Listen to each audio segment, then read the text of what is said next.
Pour ceux en particulier du premier rang, vous êtes priés de bien éteindre vos portables. Voilà, merci beaucoup, à tout à l'heure.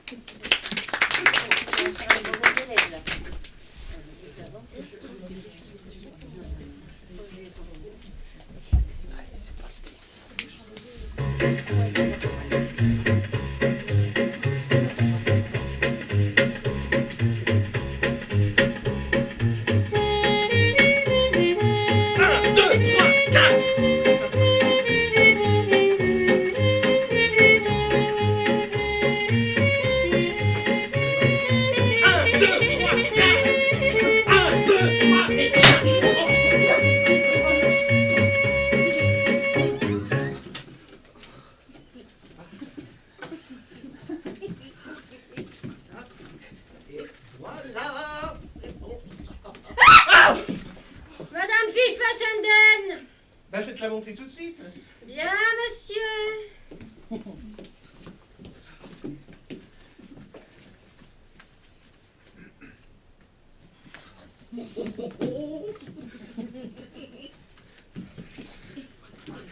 Voilà, voilà.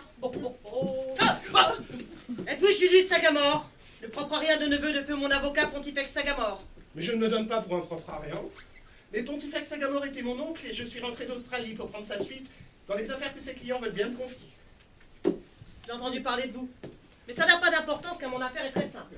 Je désire faire mon testament en laissant tout ce que je possède à mon mari. Vous ne pouvez guère vous tromper, je suppose. Je ferai de mon mieux.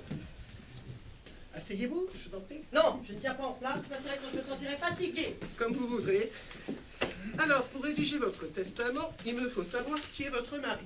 Mon mari est un imbécile et une prépouille. Vous consignez sur avant le testament. Et vous ajouterez que c'est sa conduite qui m'a poussé au suicide. Vous ne vous êtes pas suicidé?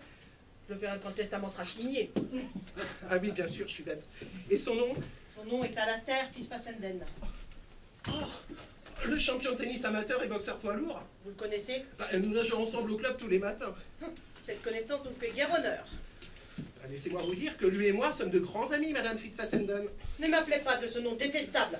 Inscrivez-moi dans vos registres sous le nom d'Epifania Onisanti di Parerga. Je suis vraiment honoré. Eh ben, asseyez-vous. Non. Asseyez-vous vous-même, faites pas de manière. Si vous y tenez. Votre père était un homme merveilleux, madame. Mon père était un homme formidable. Et il est mort pauvre. Je ne pardonnerai jamais ça au monde. Pauvre? Vous me stupéfiez. On a dit qu'il vous a laissé à vous, sa fille unique, 30 millions de livres. 30 millions de livres, qu'est-ce que c'était pour lui? Il avait promis de m'en laisser 200. Quand même, un revenu d'1,5 million. Vous oubliez le droit de succession. J'ai à peine 700 000 livres de rente par an. Savez-vous ce que ça veut dire pour une femme qui a été élevée avec un revenu à 7 chiffres? L'humiliation que ça représente. J'en ai le souffle coupé, madame. C'est bientôt moi qui vais me couper le souffle. J'ai pas le temps de m'occuper du vôtre. Ah oui, c'est vrai, le suicide, j'avais oublié ça. Vraiment, veuillez prêter attention au moment où je vous prie. Et m'établir pour signature un testament dans lequel je laisse toi, Alastair. Pour l'humilier? Non, pour le ruiner, pour le détruire, pour mettre ce mendiant en selle qui galope à sa perte. L'argent lui monte à la tête. J'en ai vu les effets sur lui.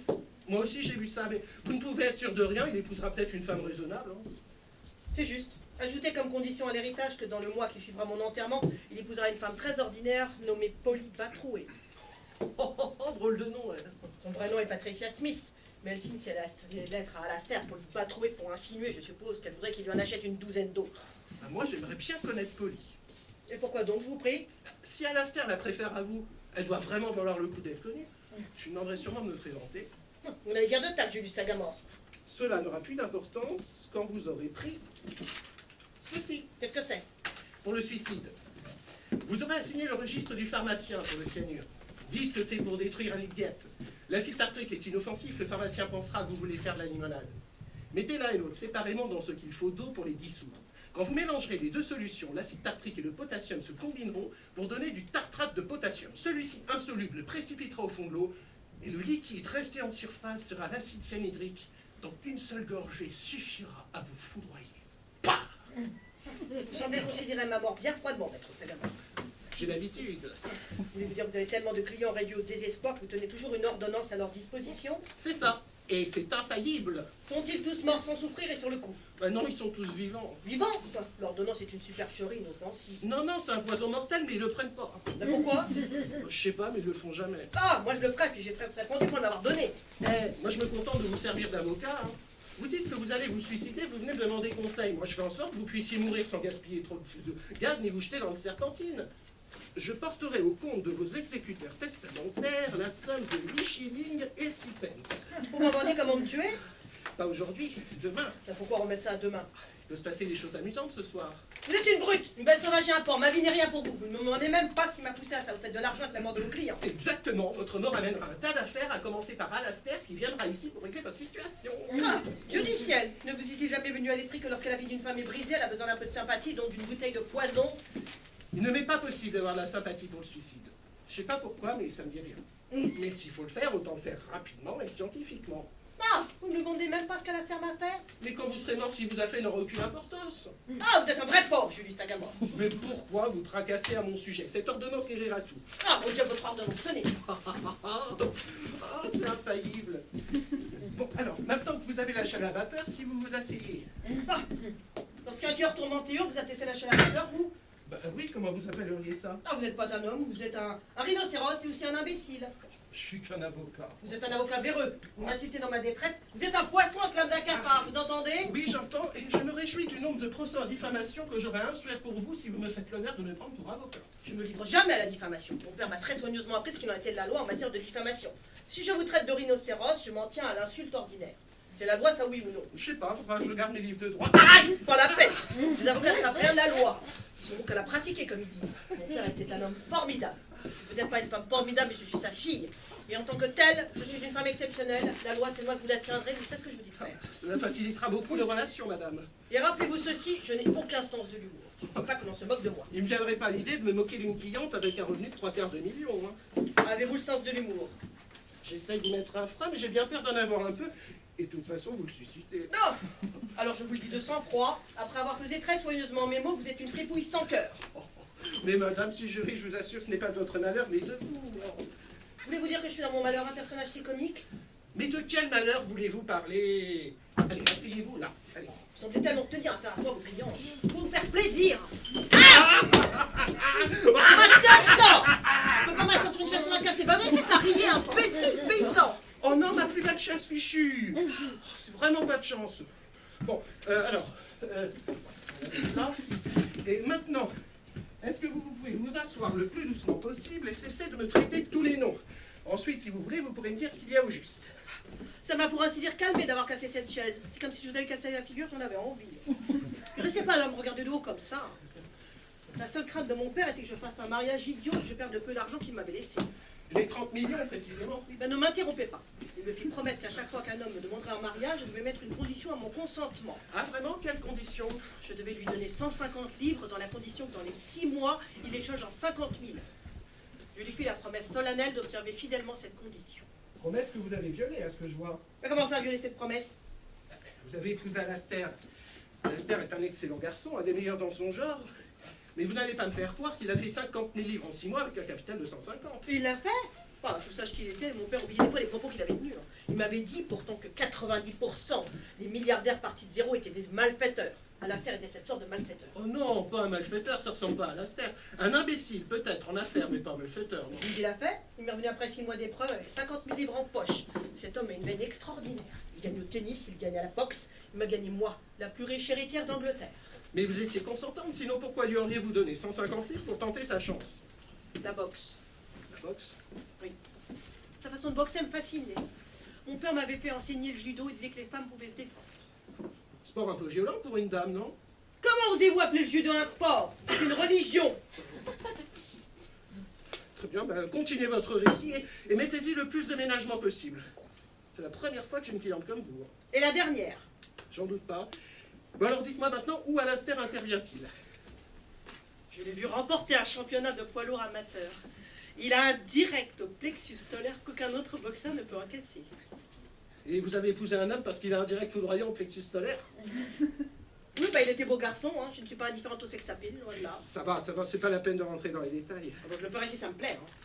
Hein. Mais j'ai fait une erreur très banale. J'ai pensé que cet athlète irrésistible serait un amant plein d'ardeur. Il ne le fait en aucune manière. Toute son ardeur était dans ses poings. J'oublierai jamais la fois où il m'a tellement exaspéré. Il m'a jeté KO avec son direct. Quand il a vu mon corps se tordant sur le sol et mon visage, il fut horrifié. Il me dit qu'il avait riposté machinalement d'instinct. J'en ai presque du respect pour lui. Et alors pourquoi voulez-vous vous débarrasser de lui? Mais je veux pas me débarrasser de lui. Je veux me débarrasser de moi-même. Je vais me punir d'avoir fait une idiotie de ma vie en épousant cet imbécile.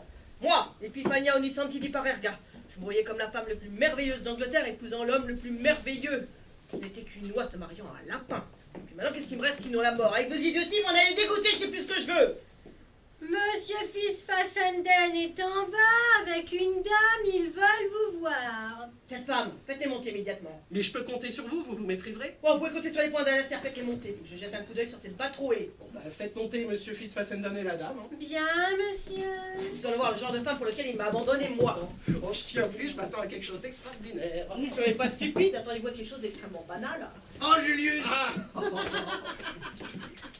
Comment ça va? Et puis?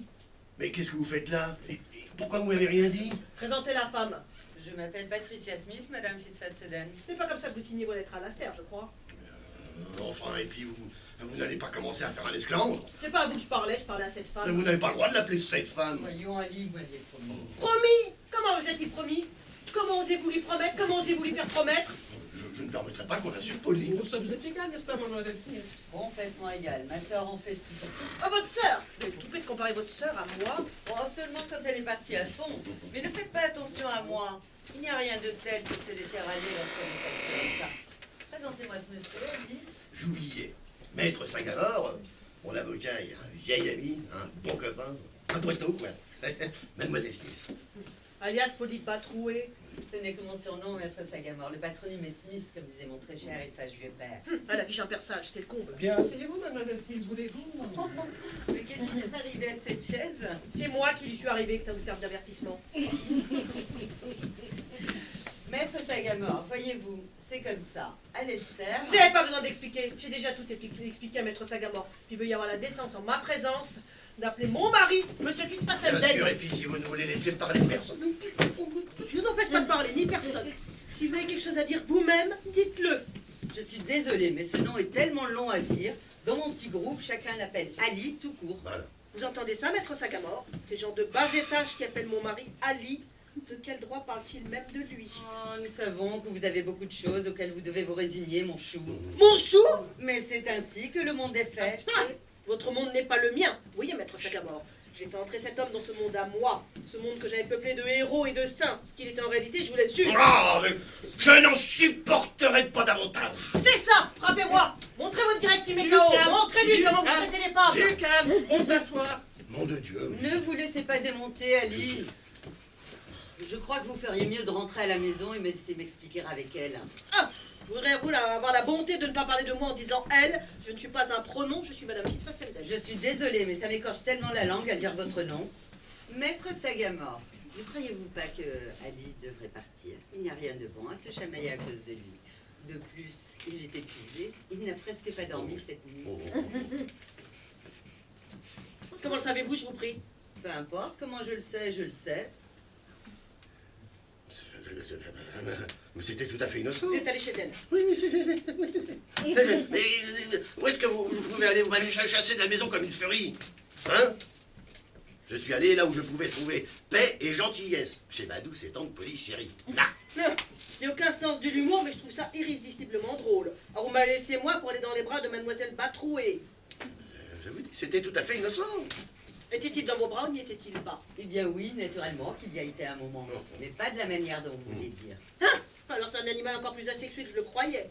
Enfin, en même temps, un homme capable de sauver de la maison au moment où j'allais lui pardonner, de lui donner une nuit de bonheur légitime, est capable de n'importe quelle imbécilité. Me pardonner? Mais me pardonner de quoi? Qu'est-ce que j'avais fait quand vous êtes emporté contre moi? Je ne me suis pas emporté contre vous. Je n'ai jamais perdu ma dignité, même sous le coup des injustices les plus Mais intolérables. vous n'avez subi aucune injustice. Vous m'avez chassé de la maison. Dan! Mais si Dan. Dan. C'est faux. Je n'ai jamais envisagé que vous partiez. Bah quoi? Et puis en plus, c'était abominablement égoïste de votre part. Vous avez votre Batroué chez qui aller, moi je n'avais personne. Adrienne n'était pas à Londres. Ah, Adriane, voilà une nouvelle complication. Qui est Adriane? Oui, Adrienne est le mari du dimanche de Madame Fitzfassenden, Maître Sagamore. Mon quoi avez-vous dit? Ben, votre mari du dimanche, vous comprenez très bien. Pour ainsi dire, ce que Monsieur Adrian Blender-Bland est pour vous, ce qu'Ali est pour moi. Je ne vous suis pas très bien. Madame Fitzfassenden, qui est pour vous Monsieur Blenderblond, si je puis me permettre? C'est un monsieur avec qui je discute de sujets qui dépassent de beaucoup les facultés intellectuelles de mon mari, si vous voyez ce que je veux dire. Ouais, un type qui prétend être un intellectuel parce que son père est éditeur. Oh, alors, il tourne auprès des filles et Fud est amoureux d'elle parce qu'elle a une bonne cuisinière. Il arrive toujours à l'heure des repas, hein? Moi, j'appelle ça un ventre sacré. Et on me demande de le supporter, moi? Hein? De le supporter, mais moi, un seul regard, appoli, paf, paf! Il n'y a aucune comparaison. Adriane vénère le sol que je foule, c'est tout à fait exact. Moi, si vous croyez que Batrou est Autre chose et se néglige, sauf quand ils ont une femme pour s'occuper d'eux. Maître Sagamore, voyez-vous, il y a deux sortes de gens dans ce monde.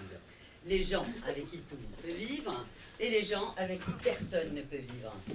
Alors les gens avec qui personne ne peut vivre sont peut-être très beaux, très vivants, et formidables, et enthousiastes, et tout ce que vous voudrez. Ils peuvent même rendre heureux un homme ou une femme pendant une demi-heure, quand ils sont contents d'eux et disposés à être agréables. Mais si vous essayez de vivre avec eux, et ils vous dévorent toute votre vie, que vous passez à courir derrière eux, ou à vous disputer avec eux, ou à vous occuper d'eux d'une façon ou d'une autre, votre âme ne peut plus dire qu'elle est à vous. Mari et femme du dimanche, juste pour être avec eux une ou deux fois par mois, pour un bon moment d'amour fracassant, ou une scène épouvantable, et la plupart du temps l'un après l'autre. Là, ils sont parfaits.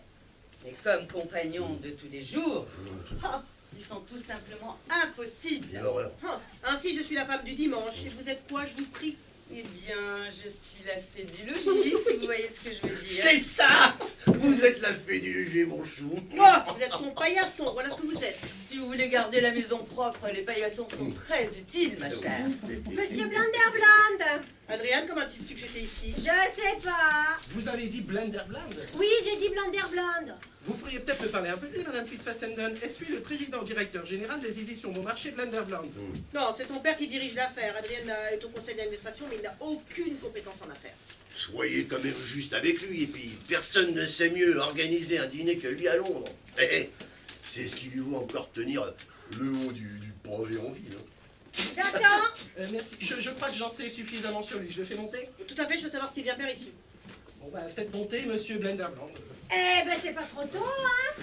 Vous allez voir maintenant l'oiseau qui m'a supplanté auprès des filles. Oh, je ne peux imaginer qu'un homme vous supplante auprès d'une femme, chérie. Ah! Oh! Ah! Ah! Voudriez-vous mettre un frein à vos moutons quand il entrera? Ah! Il est entré. Qu'est-ce que c'est que tout ce monde? Bonjour Madame Fitzfassenden. Comment va Alastair? Maître Sagamore, je suppose. Vous arrivez tout à fait à point, monsieur. Voulez-vous avoir l'amabilité de vous asseoir Par terre J'ai soif. Merci. Qui est cette dame Mademoiselle Smith, une amie intime de Monsieur Fitzfassenden. Enchantée de faire votre connaissance, vraiment. Le fait est que Madame Fitzfassenden a prononcé votre nom en ma présence lors d'une conversation où il était question du nouvel avocat qu'elle devait choisir. C'est chaud. Aussi, ai-je souhaité que ce soit vous, parce que je ne pouvais me mettre dans de meilleures mains. Merci, monsieur, mais dites-moi, vous n'avez pas votre propre avocat? Non, mon cher maître Sagamore, ne vous contentez jamais d'une seule opinion. Lorsque je me sens malade, je vais toujours consulter au moins une demi-douzaine de médecins. La variété de leur avis et de leurs prescriptions me convainc que je ferais mieux de me soigner tout seul. Aussi, lorsqu'un problème de droit surgit, de la même façon, je vais consulter 6 avocats. Ah, avec- Adriane, êtes-vous venu ici pour consulter Maître Sagamore à mon sujet? Exactement, mais bien entendu, je m'attendais à le trouver seul. Et l'affaire pour laquelle vous venez de consulter a-t-elle un quelconque rapport avec le cercle familial de Monsieur Fitzfassenden? En effet. Est-elle de nature à ce que tôt ou tard il faudra en discuter avec les membres de ce cercle? Eh bien oui, je le suppose. Mais ne vaudrait-il pas mieux en parler d'abord un peu en privé? Oh, je ne le permettrai pas. Vous ne parlerez pas de mes affaires, que ce soit en public ou en privé. Ne puis-je au moins parler de mes propres affaires? Pas avec mon avocat, je ne permettrai pas. Voilà, nous vous partez à fond, nous ferons de rentrer, hein. À fond, mais qu'est-ce que la vie si elle n'est pas vécue à fond? Alastair, vous êtes un Oh, tétard. ne faites pas ça! Recoiffez-le, vous la faites du logis. Mais vous ne devriez pas le traiter comme ça. Monsieur Fitzfassenden, pourquoi avez-vous épousé Madame Fitzfassenden? Bah, comment ça, pourquoi? Bah, c'est un peu délicat. Mais quand elle le veut vraiment, elle peut être terriblement séduisante. Comment ça? Ah, que je Hein, veux parce dire. que, bah, Une plaisanterie stupide, je suis. Bon, ne soyez très pas bien ce que je veux dire, mais bon. Ne soyez pas absurde, fils Fassenden. Votre épouse est la femme la plus adorable de la terre. Ah, Adriane, si vous voulez me parler de la sorte, emmenez-moi dans un endroit où nous pourrons être seuls. Mais faites-le pour l'amour du ciel avant qu'elle nous rende tous Oh, cinglés. calme, calme. Je sais plus où j'en suis, moi. Vous êtes tous là à me consulter, personne ne me donne d'instructions. Faire mieux de tous divorcer, hein. Oh, bah de quoi va vivre cette créature? Il n'a rien. Si son oncle n'avait pas fait rentrer par piston dans un cabinet d'assurance où il s'est montré incapable, il aurait dû se faire boxeur ou joueur de tennis professionnel. Ah, voyons, et puis Sagamore n'a pas besoin d'entendre ça. Bah si, il le faudra bien. Quand il m'a demandé ma main, il était trop idiot pour mesurer son audace. Je lui ai donné 150 livres en disant faites de ça 50 000 livres en 6 mois et je suis à vous. Ah, vous ne m'aviez jamais raconté ça? Bah, est-ce que j'ai réussi, oui ou non? Est-ce que je n'ai pas bravé l'enfer pour avoir de cet argent et vous gagner? Oui ou non? Dois-je comprendre, Alastair, que vous avez fait 50 000 livres en 6 mois? Mais pourquoi pas? Fait. Puis moi je suis une impulsive, hein. J'ai tenu ma parole, je l'ai épousé sur le champ. Puis trop tard j'ai découvert comment il avait fait cet argent. Eh bien, comment l'aurais-je fait? Avec ma propre cervelle. Avec votre cervelle, avec votre ignorance, la chance qui accompagne les simples d'esprit, ce que vous méritiez c'était 50 bagnes. 5 ans? 15 ans plutôt, voilà ce que j'ai risqué pour vous. Mais qu'est-ce que j'y ai gagné, hein? La vie avec vous était pire que n'importe quel bagne. Ça aurait été le paradis si la nature vous avait fait pour une compagne telle que moi. Oh, vous pouvez dire ce que vous voulez, mais à l'époque, vous étiez aussi amoureuse de moi que je l'étais de vous. Oui, à l'époque vous étiez jeune, Oui, vous bah, étiez un écoute, boxeur magnifique et puis le contact physique avec vous m'excitait. Est-il nécessaire d'être si explicite, Madame Fitzpassenden? Dites donc, maître Sagamore, vous êtes peut-être fait de sûr de moi, mais moi je suis faite de chair et de sang. Ah, Alastair était séduisant, c'est ma seule excuse à mon mariage avec lui. Vous n'allez pas me dire qu'il a le moindre charme intellectuel. Oui, mais comment a-t-il fait 50 000 livres à la bourse? Absurde, il ne saurait même pas comment s'y prendre. Oui, mais comment s'y est-il pris? Moi, mon compte en banque se situe aux alentours de 150 livres.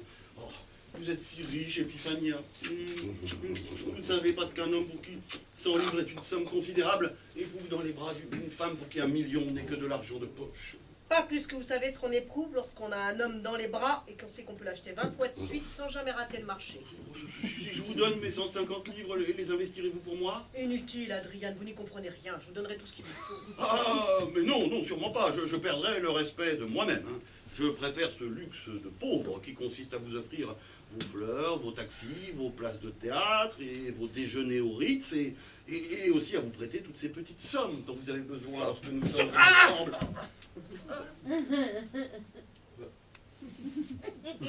C'est tout à fait exact. Je n'ai jamais d'argent sur moi. Je vais demander à mes banquiers qu'ils vous fassent 1000 livres d'acompte. Mais non, j'adore vous prêter des billets de 5 livres. Seulement, comme cela fait fondre à une vitesse effroyable mes ressources relativement maigres, sincèrement, j'aimerais recevoir quelques leçons d'Alastair sur l'art de faire des milles avec des cents. Son exemple vous serait parfaitement inutile. Alastair recevait chaque année un disque du célèbre ténor Enrico Caruso. Il découvrit qu'il pouvait imiter les enregistrements avec la plus grande facilité.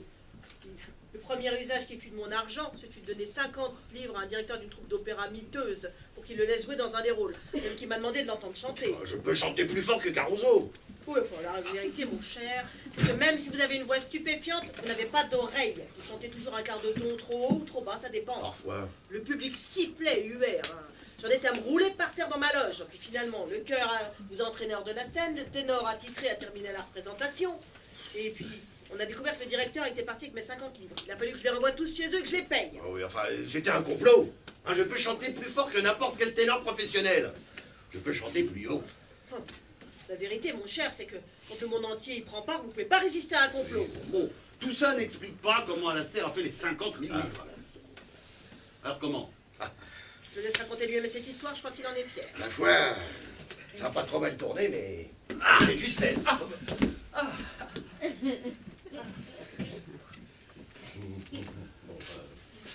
Bon, après le coup de l'opéra, hein, il me restait 100 livres en poche. Hein. Alors, j'ai rencontré un Américain à qui j'ai dit que j'étais follement amoureux d'une femme et qu'elle ne m'épouserait qu'à partir du moment où je lui ramène 50 000 livres dans les 6 mois.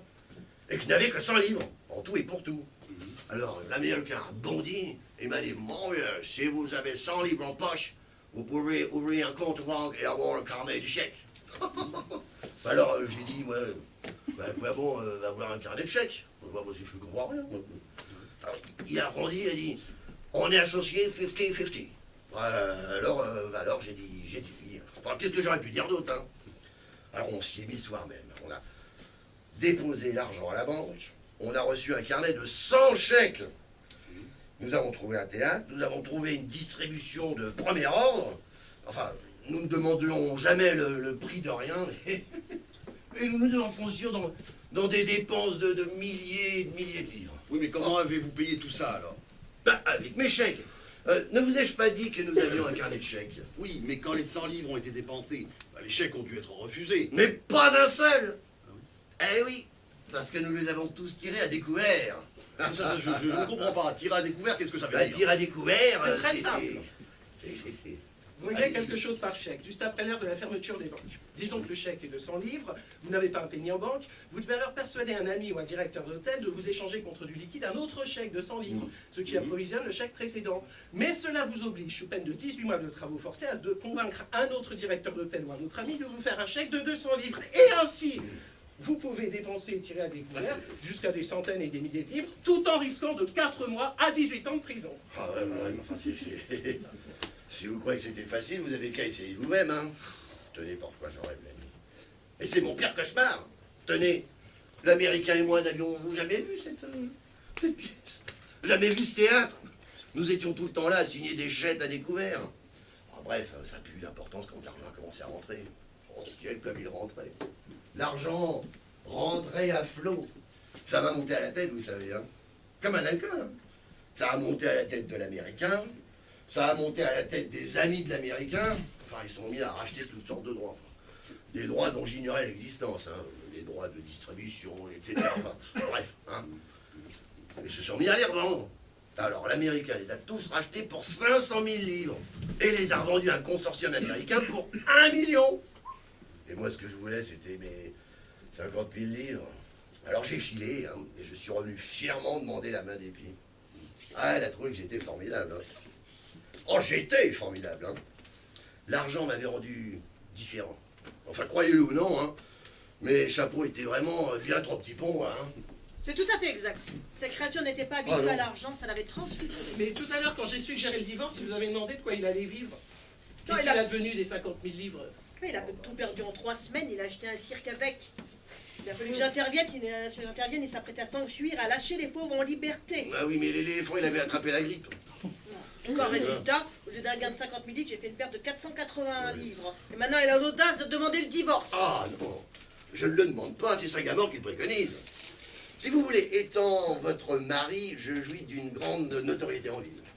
Et les commerçants m'offrent des crédits illimités. Pour les bas, entre autres choses. Ali, c'est elle qui paye l'État. Mais ne pleurez pas, mon enfant, mais non, je vous promets que je vous achèterai sur mes propres deniers, mon enfant. Ah. Regardez-moi. Là, il se croit déjà marié. Mais vous n'avez pas l'affaire en main, monsieur Fitzfassenden. Madame Fitzfassenden peut divorcer, que ça vous plaise ou non, et nous avons la preuve que récemment vous avez quitté Madame Fitzfassenden pour trouver refuge dans les bras de Mademoiselle Smith. Pas du tout. Oh, ma peine. Moi, ça me dégoûte cette façon que vous avez tous de vous retourner contre lui et la façon dont sa femme le traite comme s'il était de la crotte sous ses Ouais. talons. Mais que serait-elle sans son argent? J'aimerais bien le savoir. Non, sans argent, personne n'est rien, Batrou. Et mon père m'a soigneusement enseigné ça. J'étais proche de mon argent et je le resterai. Hein. Je peux difficilement pardonner à Alastair de m'avoir délesté de 480 livres. Oui, 16 shillings et 4 pence. Sale pingre. Mais je paierai. Je vais résilier mon assurance et vous donner l'argent. Vous pouvez mettre ça par écrit, mademoiselle Smith? Oh, vous devriez avoir honte, espèce de vache à vide. Madame Fitzfassenden, si vous le souhaitez, vous pouvez obtenir le divorce. Ah mais je ne le souhaite pas. Ah non, non, je veux pas être traîné dans les tribunaux, avoir cette chose à mes côtés dans les journaux. Non, non. Puis de toute façon, je suis habitué à un mari, c'est respectable.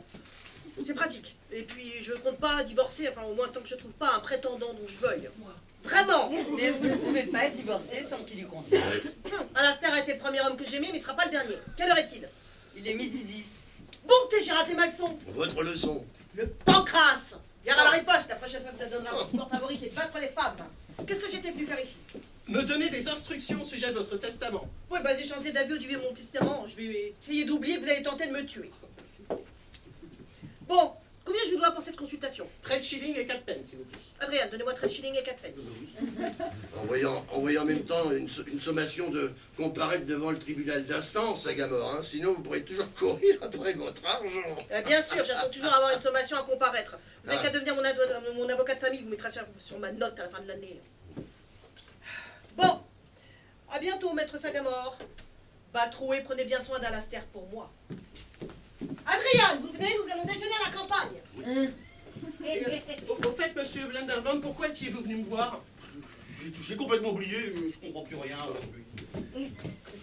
Votre épouse est une femme des plus extraordinaires. Je ne trouve plus de mots pour parler d'elle, le pauvre chéri.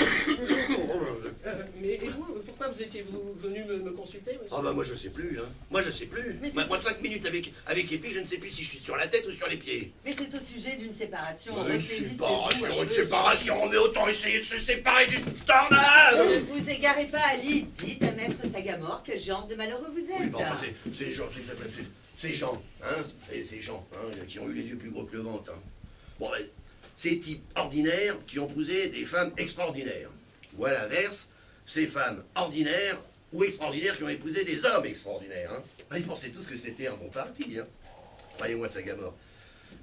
Ne vous mariez pas en dehors de votre rang. Que je veux dire. Hein. Ce que je Ce qui veut dire, c'est que les gens qui se marient devraient avoir les mêmes idées et les mêmes goûts. Aucun ne devrait dominer l'autre, hein, si vous me suivez. C'est ça. Oui, très bien. J'en déduire qu'Alastair a commis cette erreur et que plus tard il a vu en vous une âme sœur. Ah, bah, c'est ça aussi. Non, moi je dirais plutôt un esprit, frère. Oh. Ah oui, un esprit frère, voilà, un esprit frère avec lequel il se sentait parfaitement à l'aise. Ah mais c'est ça. Oh, c'est ça. C'est ça. C'est ça. C'est ça. Oh, vous êtes un véritable ami, Sagamore. Hein. Réfléchissez à ça pour nous. Hein. Allez, venez, Matrouille, ne faisons pas perdre plus de temps à un homme si occupé. Hein. Oh, je vous embrasse. Un esprit frère, mon Dieu, mon Vous Dieu. nous aiderez, n'est-ce pas? Vous sauverez Ali de cette femme épouvantable. Vous le sauverez pour moi.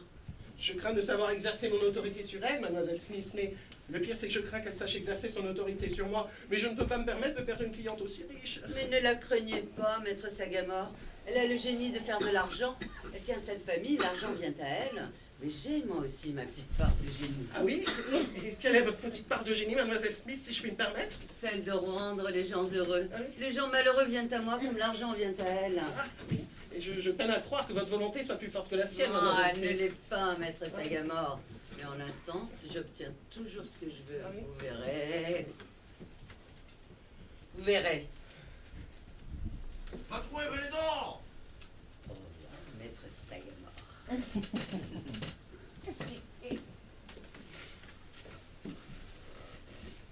verrez.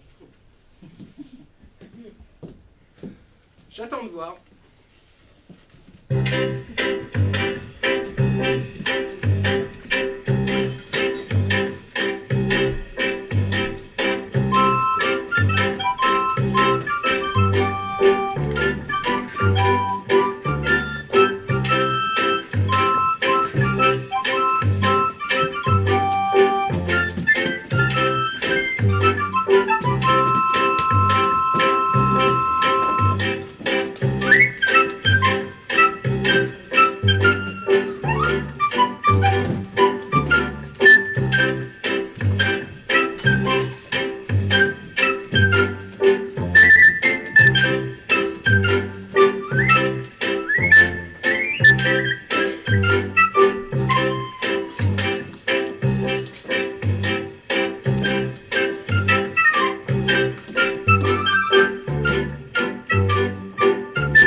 Comme c'est charmant.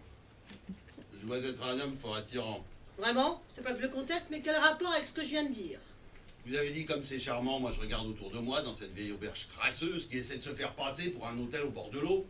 Nous avons fait tout simplement un repas abominable avec de la tisane à la soupe, baptisée soupe justement, des restes du rôti de dimanche, des choux de Bruxelles, des pommes de terre et un fromage américain synthétique rassis. Si vous pouvez supporter ça et dire comme c'est charmant, c'est qu'il doit y avoir ici quelque chose d'irrésistiblement attirant. Et je ne vois rien qui ne soit repoussant à l'extrême. Vous aimez pas ces À part endroits moi. Vous aimez pas ces endroits du bon vieux temps? Ben moi si. Moi non, ils devraient tous être abattus, rasés, brûlés de fond en comble. Votre appartement pour les écoles de Londres, à coûter plus cher à meubler que cet endroit à construire de bas en haut. Là-bas, sur un bout de fil, on peut obtenir un repas convenable, servi à la perfection. Votre somptueuse voiture nous emmènera dans un des 10 ou 12 hôtels de première classe, au milieu d'un paysage ravissant. Et pourtant, vous choisissez cette vieille auberge. Crasseux, et vous dites comme c'est charmant. À quoi ça sert d'être milliardaire dans ces conditions? Oh, quand j'étais lâché dans le monde avec de l'argent en quantité illimitée, combien de temps m'a-t-il fallu, à votre avis, pour être fatigué de courir les magasins et curé de ce luxe auquel vous pensez tellement? 2 semaines environ. Bon, pourquoi aimez-vous l'argent si vous êtes dépensé? Parce que l'argent, c'est le pouvoir. L'argent, c'est la sécurité. L'argent, c'est la liberté. Puis il y a le plaisir sans fin d'en gagner davantage. Que c'est extrêmement facile si vous en avez beaucoup pour démarrer. En fait, il se change de lui-même. Pour moi, l'argent est une chose ennuyeuse. Le cause du souci dévorant. Vous allez vous voir, bien entendu. Mais je ne l'aime pas. Jamais je n'y pense si je peux m'en empêcher. Bon, si vous pensez pas à l'argent, quoi pensez-vous donc aux femmes?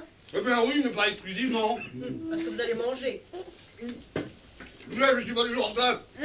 Je pense à ce que je vais manger. Allez. Je suis plutôt un spécialiste en la matière. Et j'avoue que je m'attendais à un autre déjeuner que ça. Bon, c'est donc ça qui vous a mis de mauvaise humeur, n'est-ce pas? Ah, je suis pas de mauvaise humeur, j'espère. Et vous aviez promis un festin sortant de l'ordinaire. Vous nous aviez que vous aviez découvert le plus merveilleux des endroits, au bord de la Tamise. Nous pourrions être entre nous et faire un délicieux repas campagnard. Où est le charme de ce trou du livre? Allez, vous allez faire pas plus abominable. Je rêve que vous allez faire un riche monde. Vous allez mettre des aigles. Et en plus, je crois qu'il pleut. C'est ma faute. Ça complète sans doute l'idée que vous faites des journées heureuses au bord de l'eau. Pourquoi les gens qui savent s'amuser n'ont jamais d'argent? Et les gens qui ont de l'argent savent jamais s'amuser? Vous ne rendez pas aimable, Adrien. Et vous ne me tentez pas avec la magnificence attendue, Épiphania. Pour l'amour du ciel, montons dans la voiture et roulons à travers la campagne. Cette voiture est sûrement plus luxueuse que cette salle de café, lugubre et aussi plus intime. Je suis fatigué de ma voiture. Je Non. pensais que ça vous amuserait. Moi, pas moi, j'aimerais beaucoup avoir une voiture comme ça. Hein. J'aimerais avoir la même. Je pensais que ça vous amuserait là, d'être là, dans cet endroit perdu, insolite. Enfin, vous êtes un vieux garçon gâté, vous êtes pire qu'Alastair, au moins. Enfin, lui, il pourrait parler de boxe ou de tennis. Et vous ne savez parler que d'argent, Vous pensez que l'argent n'a pas d'importance. Vous auriez dû connaître mon père. Je suis très heureux de ne pas l'avoir connu du tout. Que dites-vous là? Ma chère Épiphania, si nous devons rester amis, autant que je sois tout à fait franc avec vous. Tout ce que vous m'avez raconté sur votre père me convainc qu'il n'a pas dû manquer d'être le plus effroyable des raseurs, qui ait jamais sévi, même dans un Rotary Club. Mon père! Aïe, Mais c'est aïe, militaire! aïe, aïe, mais faites attention, Mon père faites dans attention. un Aïe, aïe, aïe. C'est informatique qu'il a fait la gagner!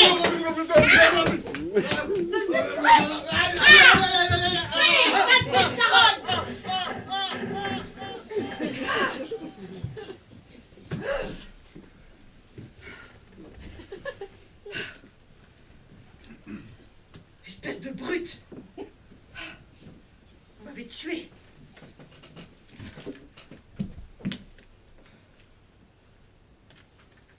Qu'y a-t-il? Que se passe-t-il ici? Qui diable êtes-vous donc? Je suis un médecin égyptien. J'entends un grand vacarme. Je me précipite pour en connaître la raison. Je vous trouve ici. Puis-je vous aider? Je me meurs! C'est absurde. Vous pouviez pousser des jurons. La crise s'est calmée. Oh, vous pouvez vous redresser maintenant. Vous allez très bien. Bonne journée. Arrêtez, je me sens pas très bien. J'ai besoin d'un docteur. Je suis sur le point de mourir. Je suis une femme riche. Dans ce cas, vous n'aurez aucune difficulté à vous trouver un médecin anglais. Y a-t-il quelqu'un d'autre qui ait besoin de mon aide? J'étais à l'étage, c'était le bruit de quelqu'un tombant dans l'escalier, mais c'est peut-être cassé quelques os. Oh bah si tu sais casser tous les os du corps, il a fait ce qu'il mérite. Revenez! Revenez!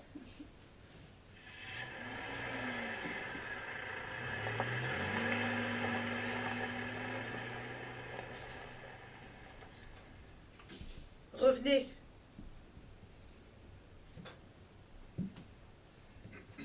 L'hôtelier emmène le monsieur au cottage hospital dans votre voiture. Dans ma voiture, je ne permettrai pas qu'il prenne une ambulance. Ah bah, la voiture est partie. Vous devriez être heureuse qu'elle serve à quelque chose. Donc vous êtes là pour me soigner, vous n'êtes pas là pour me faire la leçon. Je n'en suis pas votre médecin. Je ne fais pas de clientèle. Je tiens une clinique pour les réfugiés mahométans sans argent et je travaille à l'hôpital. Je ne peux pas me couper de vous. Vous pouvez vous occuper de moi. Vous devez vous occuper de moi. Vous n'allez pas me laisser mourir dans cet endroit. Vous n'êtes pas mourante, du moins pas encore. Votre médecin s'occupera de vous. Oh, c'est vous mon médecin. Vous êtes abominablement grossier, mais comme médecin, vous inspirez confiance. Oh, bah, si je devais m'occuper de tout ceux à qui j'inspire confiance, je serais exténué au bout d'une semaine. Non, je dois me réserver pour les gens utiles et pauvres. Mais si vous êtes bien payé, Ah, prenez ce que vous voulez. Les honoraires des médecins ne sont rien pour moi. ah. Vous n'allez pas me laisser mourir dans cet endroit misérable. Bon, vous n'avez pourtant qu'un symptôme de maladie, mais je veux bien vous examiner. Hein. Bon, avez-vous mal? Oui, horriblement mal. Et où? J'ai dû me fouler le poignet en lançant cette bête sauvage à travers la pièce. Quelle main?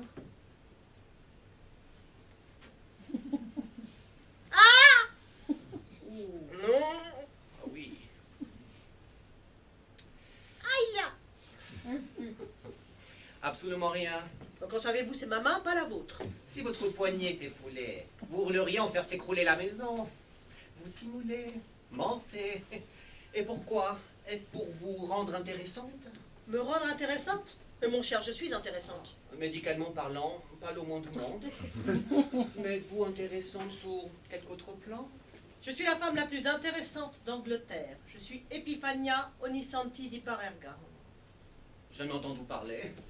Aristocrate italienne, je présume? Aristocrate? Me prenez-vous pour une imbécile? Mes ancêtres étaient les prêteurs de l'Europe entière il y a 500 ans. Nous sommes maintenant les banquiers du monde entier. Vous êtes donc juive?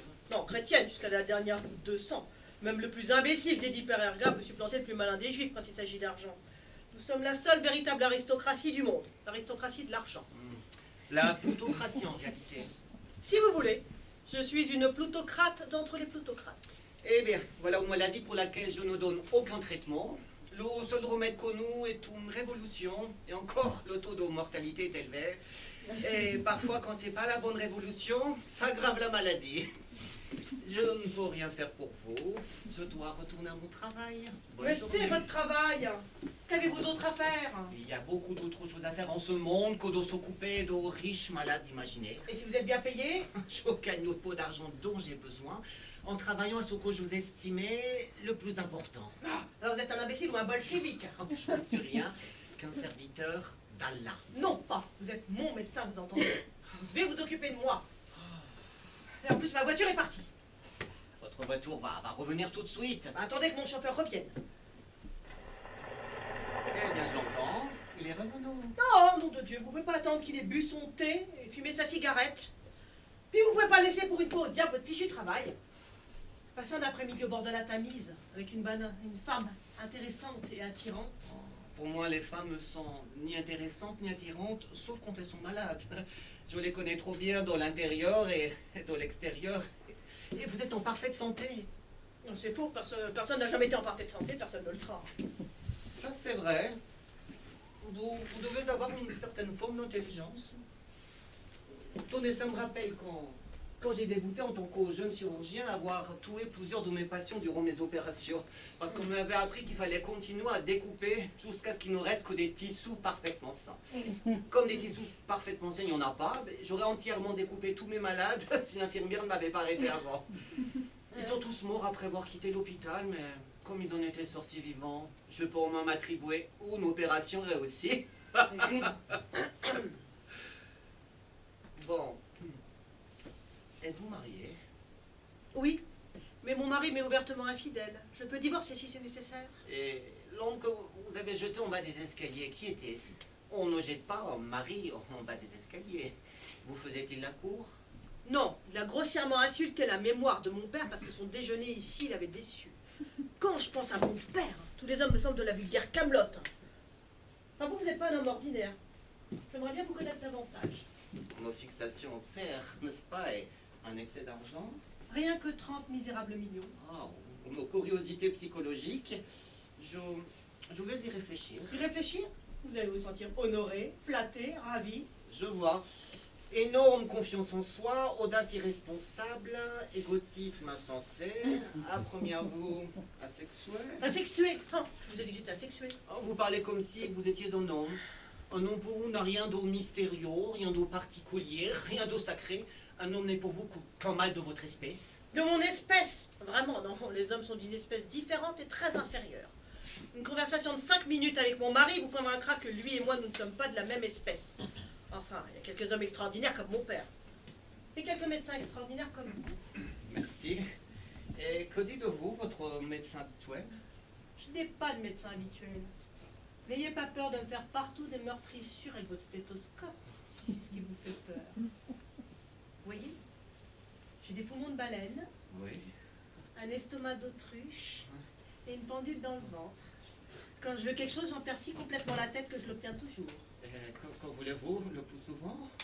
Tout, n'importe quoi. Un éclair, alors il n'y a rien qui m'arrête. Tout et n'importe quoi, rien que ça.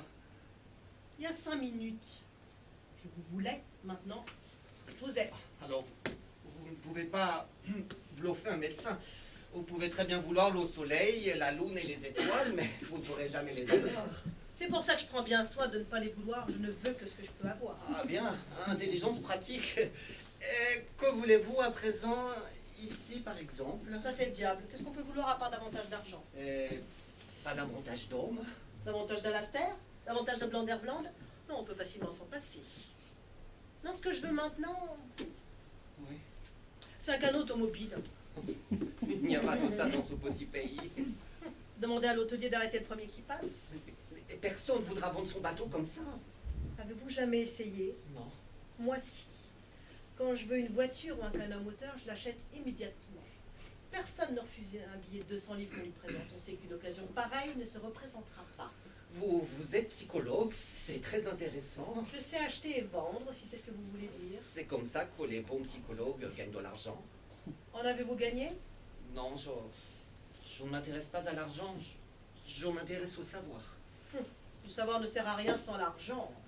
Êtes-vous marié? Je suis marié à la science. Une seule femme me suffit. Bien que de par ma religion, il me serait permis d'en avoir 4. 4? Que voulez-vous dire? Ah, je suis ce que vous appelez un musulman. Oh, si vous m'épousez, vous devrez vous contenter de 2 femmes. Oh, éducation de ça entre nous. Oui, je veux vous épouser. C'est pas possible, madame. Mon épouse, c'est la science. Oh, pour avoir aussi la science, hein, je ne serais pas jalouse d'elle. Enfin bon, j'ai fait une promesse solennelle à mon père sur son lit de mort. Arrêtez. C'est incroyable. Moi, j'ai fait une promesse solennelle à ma mère sur son lit de mort. Comment ça? Ma mère était une femme très sage. Elle m'a fait promettre que si jamais une femme voulait m'épouser et que je me sentais tentée, je devais alors lui donner 200 piastres et lui faire promettre qu'elle ne devait vivre qu'avec ça et les vêtements qu'elle portait et gagner sa vie toute seule, sans appui, durant 6 mois. Si elle n'y arrivait pas, alors je ne devrais plus jamais lui parler. Et si elle subissait victorieusement l'épreuve? Alors je devrais l'épouser, quand bien même serait-elle le démon, le poulet de la terre. Et vous osez me demander à moi de me soumettre à une épreuve, à votre épreuve? J'ai juré. Je fais moi une fixation à la mère. Allah, la voulant ainsi, je n'y peux rien. Votre mère, qu'est-ce qu'elle était? Elle était veuve, blanchisseuse. Elle a élevé toute seule 11 enfants. J'étais le plus jeune. Elle avait pour ambition pour moi que je devienne un homme instruit. Alors, elle a pris Allah et Allah m'a doté du talent nécessaire. Et vous pensez que je vais me laisser vaincre par une vieille blanchisseuse? Et j'en ai bien peur. Vous ne pourrez jamais subir l'épreuve avec succès. Et l'épreuve de mon père pour trouver un mari digne de moi? Mon mari doit être soumis à l'épreuve. Oh, ça m'est jamais venu à l'idée. Bah, ni à l'idée de votre mère non plus, apparemment. Bah, maintenant, vous savez à quoi vous en tenir. Je dois vous donner 150 livres dans la condition que dans les 6 mois, vous les changiez en 50 minutes. Qu'est-ce que vous dites de cette épreuve-là? Absolument décisif. Au bout de 6 mois, il ne me resterait aucun penny. Allah soit loué. Vous avouez vaincu? Absolument et complètement. Et vous pensez que je suis vaincu, moi aussi? Irrémédiablement, trop pauvre et sans foyer, vous ne savez pas ce que c'est. Et Allah, le miséricordieux, veillera à ce que vous ne sachiez jamais. Combien font 200 piastres? À peu près 35 shillings. Donnez-les-moi. Je n'ai pas ces 35 shillings, je devrais vous les emprunter. C'est pas grave. Je les emprunterai à mon chauffeur. Et vous lui emprunterez 150 livres. Pour les changer en 50 000. Qu'est-ce que vous dites de cette condition-là? À dans 6 mois. Ah, Ton Majesté, dis de puissance au fond de toi, oh Allah, mais très haut, très glorieux. Serait-ce là encore un de tes tours terribles?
Joe! 44. Ah, chut, je Joe!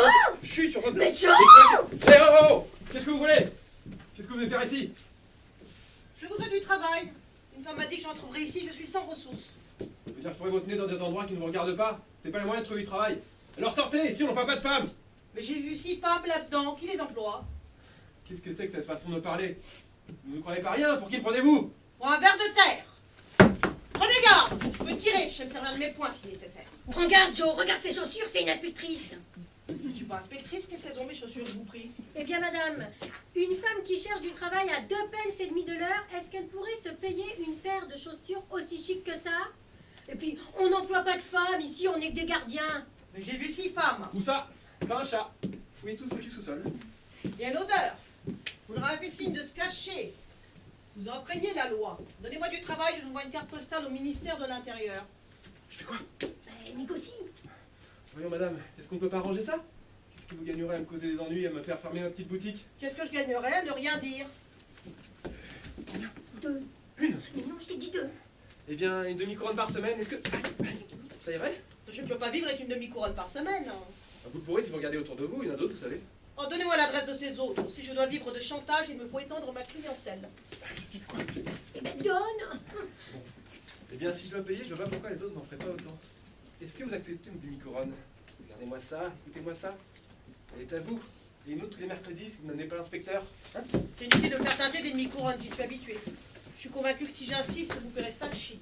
Oh, madame, ayez pitié de nous, vous ne savez pas ce qu'il faut lutter pour vivre. Voilà, on n'est pas des mendiants. Je verrai ce que l'affaire a les moyens de payer et pas un penny de plus. Vous avez l'air de savoir que l'affaire a les moyens de payer 5 shillings. Ben, si vous savez ça, vous savez qu'elle n'a pas les moyens de payer plus. Alors prenez vos 5 shillings et allez au diable! Oh, Joe, ne sois pas si pressé. C'est pas la ferme! Tu penses que tu peux demander grâce pour un 2 shillings? Tu peux pas! J'ai pas besoin de voir ses chaussures pour voir que c'est une vraie peau de vache. Elle nous tient, elle sait qu'elle nous tient. Oh, ces histoires de chantage me plaît pas. Enfin, s'il le faut, il le faut. Pourquoi vous ne me donnez pas un travail qui me fasse vivre comme vous en donnez aux femmes, là? Vous voulez connaître nos affaires un peu plus à fond, c'est ça? Oh, je les connais déjà un peu plus à fond. Hein. Vous travaillez 6 femmes. Dans le coin, là, il y a un moteur, ce qui, d'après la loi, vous constitue comme atelier. Je vous tiens dans le creux de ma main. J'ai bonne envie de vous faire vider les lieux comme un nid de guêpe. Ah bah, j'ai pas envie de vider les lieux tout de suite et de prendre un local, vous ne me trouverez pas si facilement. J'ai l'habitude de changer d'adresse. Ah, c'est ça votre meilleure carte. Vous avez un certain talent pour les affaires. Bah, pourquoi vous me donnez pas un travail qui me fasse vivre? J'aime pas que les gens que j'emploie en sachent trop. Non, je vois, il pourrait faire venir l'inspecteur. Faire venir un inspecteur, mais vous êtes folle ou quoi? Elle en doute l'inspecteur encore plus que moi. Mais pourquoi? Ils ne veulent pas être protégés? L'inspecteur ne les protégerait pas, madame. Il ferait tout bonnement fermer la boutique et leur enlèverait leur gagne-pain. Alors si elle vous pensait assez cruelle de les dénoncer, elle vous supplierait à genoux de les épargner. Vous qui en savez si long. Vous devriez savoir qu'une affaire comme ça peut permettre aucun luxe. C'est une affaire de main-d'œuvre à bon marché. Tant que je peux trouver des femmes pour travailler à leur salaire normal, je peux m'en sortir. Mais pas de salaire au tarif syndical, pas de dispositif de sécurité sur des machines dangereuses. Rien que ce vieux moteur à gaz. Il ne faut pas paner une mouche, le mec qui met sous le coup de cette molicloise sur les ateliers. Comme vous l'avez repéré. J'ai pas de grosses machines, mais je rends un bas prix à ceux qui en ont. Si je faisais monter mes prix d'un quart de penny, ils mettraient leur machine en marche et me laisseraient tomber. Alors demandez-moi de faire mieux l'inspecteur, et je sais retirer les affaires au bout d'une semaine. Non. Quel est le salaire normal d'une femme? 2 pence et demi de l'heure, en place de 12 heures par jour. De l'esclavage. Ah non, une bonne ouvrière peut se faire entre 12 et 15 shillings par semaine. Alors, Une femme peut-elle vivre avec 12 shillings par semaine? Ah bah, bien sûr qu'elle le peut, qu'est-ce qui nous empêche? regardez, moi quand j'étais jeune ouvrière dans une fabrique d'allumettes, j'avais 5 shillings. Eh ben c'était une bénédiction pour ma mère, hein. Bon, moi je travaillais même pour ce prix-là, pour prouver que je peux subvenir à mes besoins en travaillant. Mon trêve de discours. Et qui a commencé à faire des discours? Vous, moi? C'est moi. Bon, les renseignements que vous m'avez donnés, ils étaient très instructifs et opportuns. Ces excuses vous suffisent-elles? Bon, quel travail savez-vous faire? Savez-vous coudre? Tiens, et puis savez-vous faire des boutonnières au moins? Je ne peux pas ça du travail. Et quel genre de travail cherchez-vous? Bah, du travail cérébral. Allez piquer? Bah, du travail d'organisation, du travail de gestion, enfin votre travail quoi. Montrez-moi comment vous fabriquez ça, comment vous vendez ça. Bon, bah fais-lui voir. J'ai jamais vu un culot pareil, hein. Bon, qu'est-ce que vous en faites quand ils sont terminés? Ah, le camion vient et les emporte. Est-ce qu'ils vous les payent? Mais non, il nous donne un reçu et c'est Monsieur Superflu qui nous paie contre les reçus à la fin de la semaine. Pourquoi vous voyez pas directement les grossistes? Mais parce qu'on les connaît pas, c'est Monsieur Superflu qui les connaît, puis nous on n'a pas les moyens d'avoir un camion. C'est Monsieur Superflu, propriétaire du camion? Mais non, il le loue à l'heure chez Bolton. Oh. C'est toujours le même homme qui conduit? Oui, c'est toujours ce vieux Tim Goodness. Écrivez-moi ces noms, Goodness, Superflu, Bolton. Et là, je suis pas votre commis, vous savez? Ah, vous le saurez bientôt, faites ce que je vous dis de faire. Pas bon du culot? Bon, la prochaine fois que Goodness viendra, vous lui direz d'aller chez Bolton et d'acheter le camion pour 14 livres. Il y a un S à livre. Ah bah oui, j'ai vu. S'il arrive à les convaincre à s'en défaire à ce prix-là, vous lui donnerez une livre de commission. Il connaît les grossistes, comme ça, il fera la même tournée qu'avant. Vous lui donnerez une demi-livre de commission par semaine. Nous ramasserons notre marchandise et celle de tous les autres exploiteurs. Exploiteur? Qu'est-ce que vous appelez exploiteur? Homme, connais-toi toi-même. Vous exploitez votre femme, vous exploitez les femmes qui sont là-dedans. Vous vivez d'exploitation. Mais c'est pas une façon de parler de ça, c'est ma folie.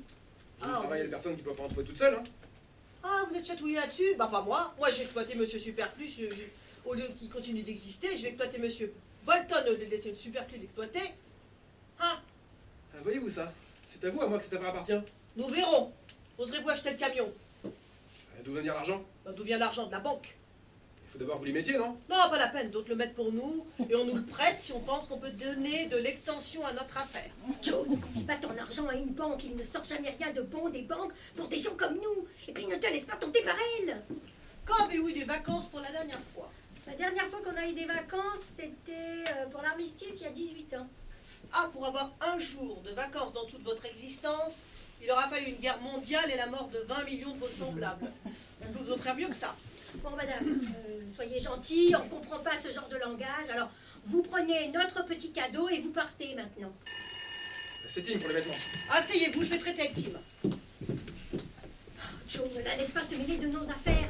Cette femme dépenserait nos petites économies en moins d'une semaine et nous laisserait là à travailler comme des esclaves jusqu'à la fin de nos jours. Et moi, je ne veux pas continuer à travailler éternellement comme une esclave. On n'est plus aussi jeune qu'on l'a été. Quelle femme tu es pour un homme? À chaque fois, tu me fais perdre tout mon courage. Est-ce que je vois pas les autres hommes se pavaner et jeter par les fenêtres l'argent qu'ils soutirent aux banques? Qu'est-ce qu'ils font d'autre toute la journée à part boire du champagne et fumer des cigares? Un billet de 5 livres est pour eux ce qu'un demi-penny est pour moi. Pourquoi je m'essaierais pas à leur petit jeu plutôt que travailler ici pour quelques pennies, demi-penny? Parce que tu n'y comprends rien, Joe. Nous connaissons nos habitudes. Et bien qu'on est pauvres, nos habitudes ne nous ont jamais trahis et nous trahirons jamais si on y reste fidèle. Qui voudra nous donner un coup de main dans les moments difficiles si on commence à faire des choses que personne fait? Ça te plairait, toi, de remonter Commercial Road et que tous tes amis te lancent des sales coups d'œil, hein? Et qu'on te refuse de faire crédit dans les boutiques pour une semaine? Joe, pendant toutes ces années, j'ai continué nos bonnes vieilles habitudes sans jamais me plaindre. Et je peux continuer encore assez longtemps pour qu'on soit à l'aise quand on sera vieux. Moi en train de continuer à coudre et toi en train de compter tes pennies. Mais si tu vas tout risquer notre argent, moi ça me tuera, tu entends? Ça me tuera! Alors, monte et arrête là! Ne te laisse pas manipuler par cette bonne femme! Et puis ne reste pas à trembler, tu m'énerves! Ah, arrête ce raffut! Je vais pas laisser baisser nos affaires! Je vais mettre dehors de Spa! Allez-vous la petite mère maintenant, hein? Oh, il n'y a pas besoin de se mettre d'accord. J'ai déjà tout vu avec Tim. Tim est sûr que chez Bolton, ils accepteront le camion pour 10 livres. Tim est mon esclave dévoué. Moi, je m'en vais, il va passer de travail pour moi ici. Je peux faire ça une demi-journée par semaine. Je prends un travail de fille de cuisine en attendant pour m'occuper. Bon, je vais aller voir l'adresse que Tim m'a donnée pour tout régler à votre place. En attendant, continuez comme d'habitude, hein, dans une semaine. Hein.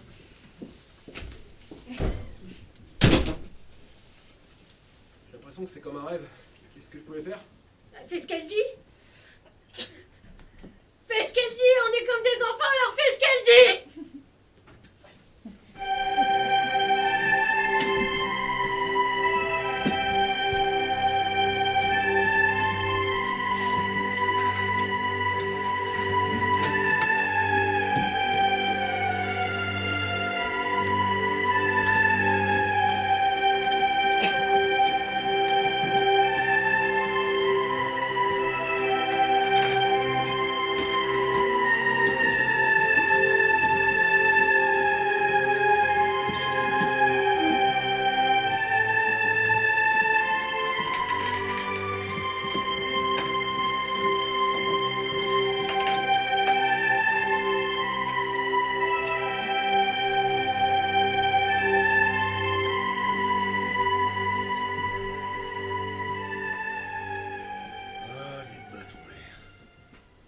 N'est-ce pas délicieux?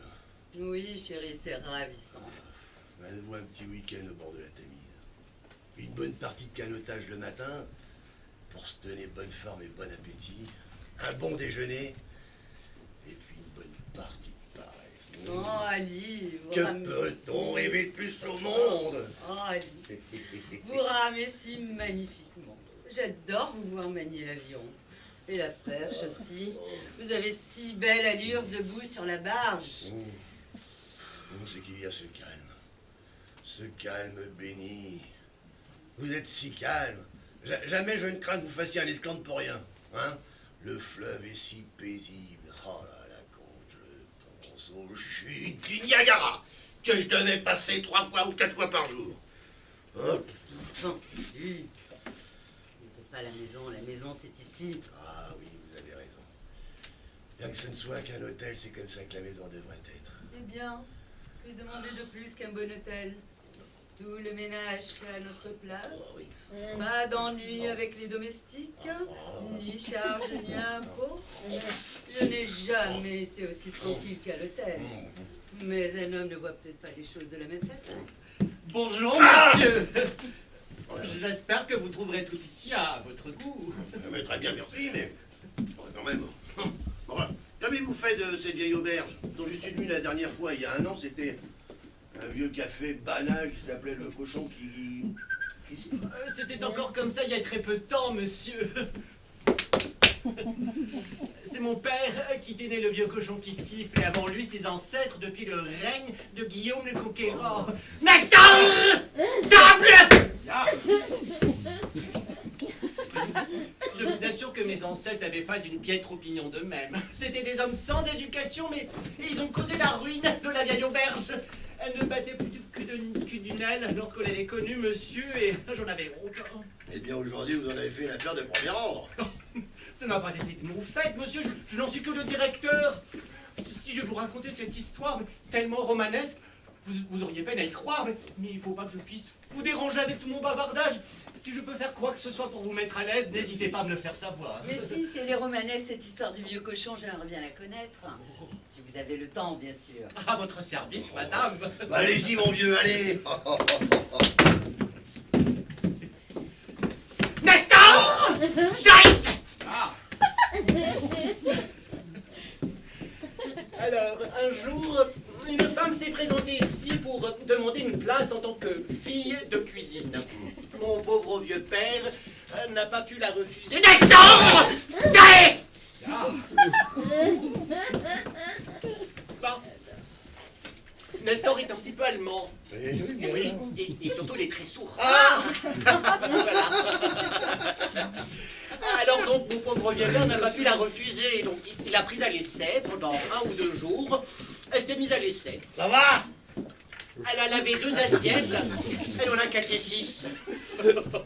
Ma pauvre vieille mère en était furieuse.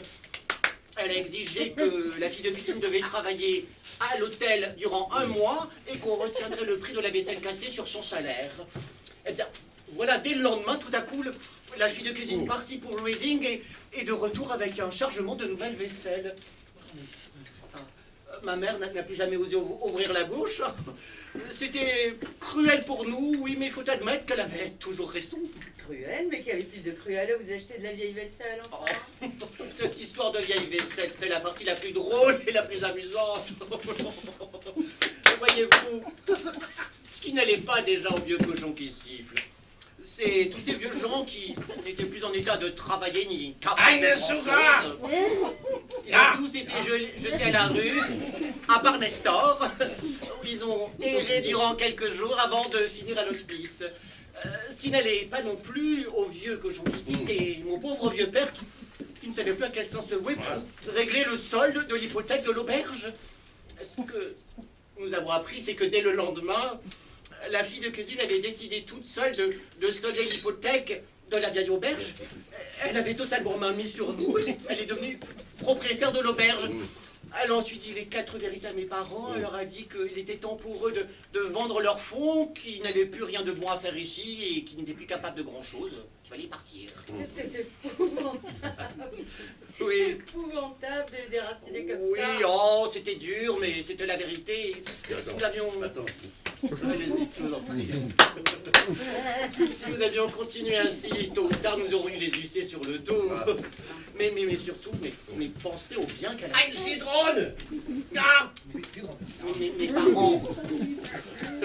Mes parents n'auraient jamais tiré un meilleur prix du fonds qu'elle leur a proposé. Et surtout, moi, j'étais là, enchaîné au vieux cochon qui siffle, par affection pour mes parents, mais sans aucune perspective d'avenir. Mais maintenant, la maison fait honneur au voisinage et offre plus de travail que le vieux cochon qui siffle dans ses meilleurs jours. Et j'en suis le directeur. avec un salaire et un pourcentage au-delà de mes espérances. Alors, il nous a pas balancé, mon vieux. Non, monsieur. Non, j'étais assez intelligent pour savoir qu'elle avait toujours raison. Je l'ai soutenue d'un bout à l'autre. J'ai une telle foi en cette femme, Parfait. monsieur, que si jamais elle me demandait, je ne sais pas, par exemple, de brûler l'hôtel dès aujourd'hui, je le ferais sans hésiter. Tout ce qu'elle touche du doigt, allez-y. Tout ce qu'elle touche du doigt se transforme en or. Ah, mais vous savez quoi, c'est une femme merveilleuse. Monsieur! Un jour, elle est dans la Nettoyez. cuisine, et le lendemain, elle est propriétaire d'un hôtel de première classe. Et vos vieux? Oh mes vieux, mes vieux, oui, oh bah non, le changement c'était beaucoup trop pour eux, voyez-vous. Mon père a fait une attaque, et il n'en a plus pour très longtemps, et ma pauvre vieille mère est devenue un petit peu faible d'esprit, mais c'est pas grave. Eh bien, c'est une histoire bien émouvante. Hein. Parce qu'il se trouve que j'ai connu une femme de cette trempe. Hein. Ah, dis donc. Enfin bref, j'ai télégraphié à un ami de venir passer le week-end avec nous. Maître Sagamore. Je suppose que vous pourriez trouver une place. Oh mais oui, tout à fait, merci beaucoup monsieur, oui. Avez-vous beaucoup de monde dans la maison ce week-end? Non, pas beaucoup madame. Nous avons un médecin égyptien, un monsieur très calme, Allez. qui prend ses repas ici, et un monsieur malade qui vient tout juste de sortir du cottage hospital, et c'est tout. Eh bien, nous devrons nous en arranger. D'accord! Registre! Ah. Oui, monsieur, j'oubliais ce matin lorsque vous êtes arrivé. Vous avez oublié de signer le registre. Ah, j'avais oublié. On j'avais signait d'abord oublié. l'obligeance. Avec plaisir. Oui, oui. Là. Non.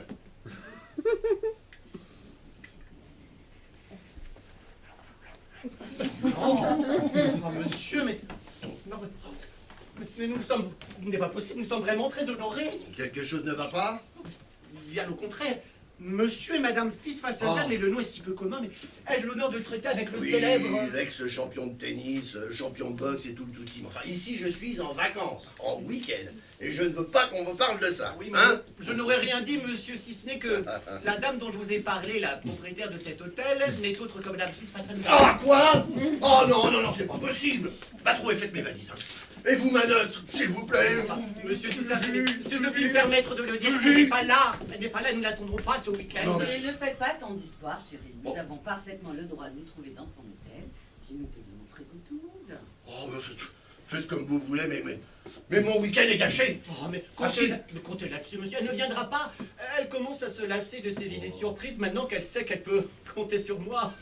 Oh, ben, je vois votre ami Maître Sagamore, monsieur, qui arrive avec le monsieur malade. Alastair, mais mademoiselle Smith, mais qu'est-ce que ça signifie, Sagamore? Vous m'aviez pas dit qu'ils vont venir voir. Vous m'aviez dit 2 amis qui seraient contents de me voir. Eh bien, nous sommes contents de vous voir, monsieur Blinderblin. je Vous vous voulez a- pas vous asseoir? Je vous assure, Alastair, que je savais pas que vous étiez ici. Sagamore me l'avait pas dit. Mais qu'est-ce qui vous est arrivé, mon vieux? Ah, mais tout le monde me demande ce que je me suis fait, mais je ne me suis rien fait. Vous voulez parler de toutes mes blessures, je suppose? Eh bien, c'est votre femme qui m'a fait ça. C'est pourquoi Une Sagamore tabourette. n'aurait pas dû m'emmener ici. J'aurais jamais dû venir ici. C'est Epi qui vous a fait ça, mais je suis vraiment désolé. Hein. Eh bien. Epi, comme ça. Oui, bien, je le sais maintenant, hein. Mais je ne devrais pas être ici. Ah, aïe, aïe, aïe. Sagamore n'aurait pas dû m'emmener ici, non? Pourquoi pas? Nous sommes vraiment ravis de vous voir. Aïe. Ce que fait cette dame qui se passe de scène vous est égale. Mais pas à moi, hein. Vous êtes bien aimable, mais je ne peux prétendre au privilège de l'amitié et être en même temps le plaignant dans une action en justice. Bon, si vous pouvez, mon vieux. Pour coups et blessures. Hein. Hein? L'affaire n'est pas nouvelle. Hein. En général, les gens viennent toujours vers nous chercher paix et gentillesse. Un coussin. Eh bien, c'est très gentil à vous, mais je ne comprends pas pourquoi Sagamore s'est cru obligé de me jouer un tour pareil. Et puis à vous aussi, naturellement. Bien, la vérité dans cette affaire, c'est que monsieur Blinderblin ne veut pas être raisonnable, et j'ai pensé que vous pourriez m'aider à ramener à la raison. C'est inutile, Sagamore. 2500 livres, plus les frais médicaux, plus les frais de justice. Mais c'est trop, c'est beaucoup trop. Le jury accorderait peut-être 500 livres s'il y avait incapacité de travail ou si l'accusé avait fait quelque chose de typiquement féminin, comme lancer du vitriol. Mais vous ne gagnez pas vraiment revenu. Et puis que diable un homme accusant une femme de quoi le faire? Mais pourquoi lui avez pas mis un direct au plexus solaire, hein? Frapper une femme, c'est impossible pour moi. Mais pas l'hiver, hein? Si une femme commence la bagarre, elle doit encaisser ce qu'elle mérite. Alors, regardez les marques qu'elle vous a faites, monsieur monsieur Blanard-Black. Vous n'auriez pas dû supporter tout ça. Oui, oui, regardez l'opération. Oui. Ah ouais, vous en auriez trouvé une belle sur elle la première fois qu'elle s'y est essayée. Hein. Il n'y a pas eu de deuxième.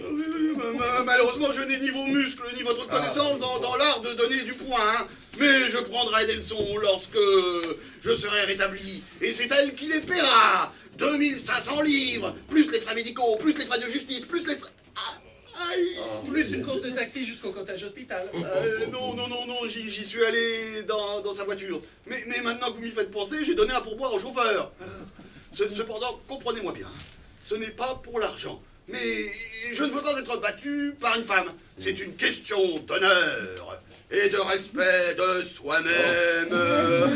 Vous n'auriez pas un petit sirop, s'il vous plaît? Oui, mais comment arrivez-vous à ce chiffre? Eh bien, mon frère a obtenu 2500 livres de la compagnie de chemin de fer quand un chariot électrique lui est rentré dedans sur le quai de la gare de Paddington. Et je ne laisserai pas Epiphania s'en tirer à moins que cela. C'était une agression brutale, lâche et gratuite en plus. Était-elle vraiment gratuite? Vous ferez pas avaler ça à un jury sans quelques restrictions. Je vous ai dit, répétez qu'elle était absolument gratuite. Une petite paille aussi, s'il vous plaît. Et la convention dont j'ai souffert a effacé tout souvenir de ce qui s'est passé immédiatement avant l'agression. La dernière chose dont je peux me rappeler, c'est une conversation tout à fait banale. Vous pouvez la mettre dedans, hein. Oui, une conversation tout à fait banale à propos de l'argent de son père. Oh là, c'est d'autant plus mauvais pour vous. Elle pourra vous accuser de tout ce qu'elle veut. Rappelez-vous, on n'obtient rien d'un jury britannique à moins de se présenter devant le tribunal comme un homme de bonne moralité.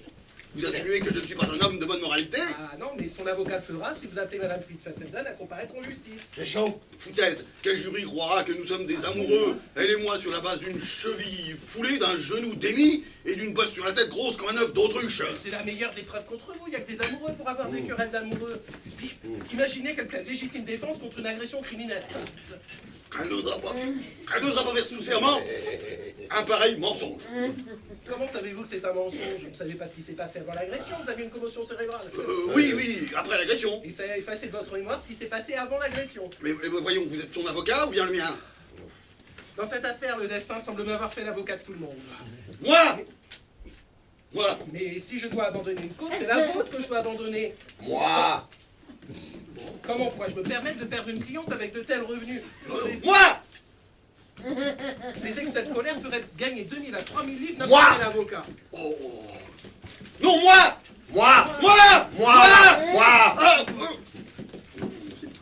Mais je n'oublierai pas ça, Sagamore, hein. Vous vous mettez de son côté, là. Vous savez que la justice et le droit sont de mon côté, hein. Attention, Sagamore. Je suis vraiment désolé, monsieur, mais... Madame Fitzfassenden est tombée avec le médecin égyptien, je n'attendais vraiment pas, laisse tort. Je vous paye pas rien faire, au travail. J'ai permis à mon mari d'amener une femme dans mon hôtel et de l'inscrire au registre sous mon nom, vous êtes ici à la porte. Je suis désolé, madame, je ne savais pas que ce monsieur était votre mari, mais cependant, vous avez toujours raison.